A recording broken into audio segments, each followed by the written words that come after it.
Sa darating na April 20, 2024, ay nakatakdang maglaban sina WBO Super Lightweight World Champion Devin Haney at si Ryan Garcia. Mula pa noong mga amateur boxer pa lamang sina Garcia at Haney, ay madalas nang magkalaban ang dalawa, kung saan 4 na beses ngang nagharap sina Ryan Garcia at Devin Haney.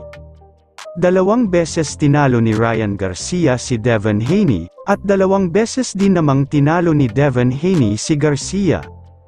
Kaya naman sa nalalapit nilang laban, magkakaalaman kung sino talaga ang mas magaling sa kanilang dalawa.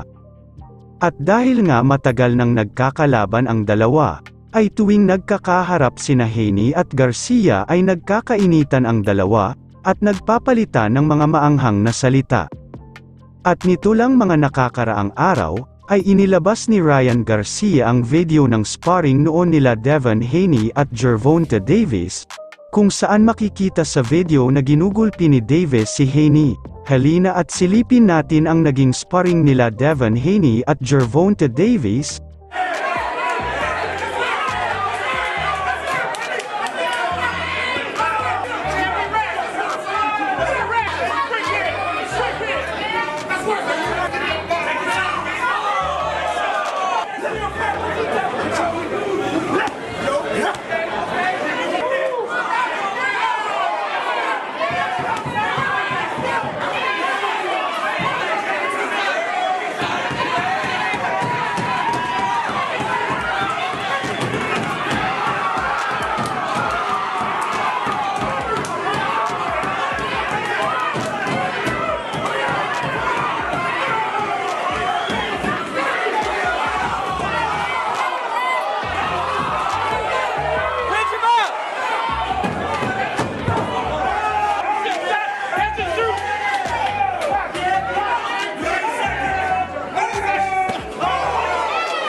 Nilabas nga yan ni Ryan Garcia upang asarin si Devin Haney.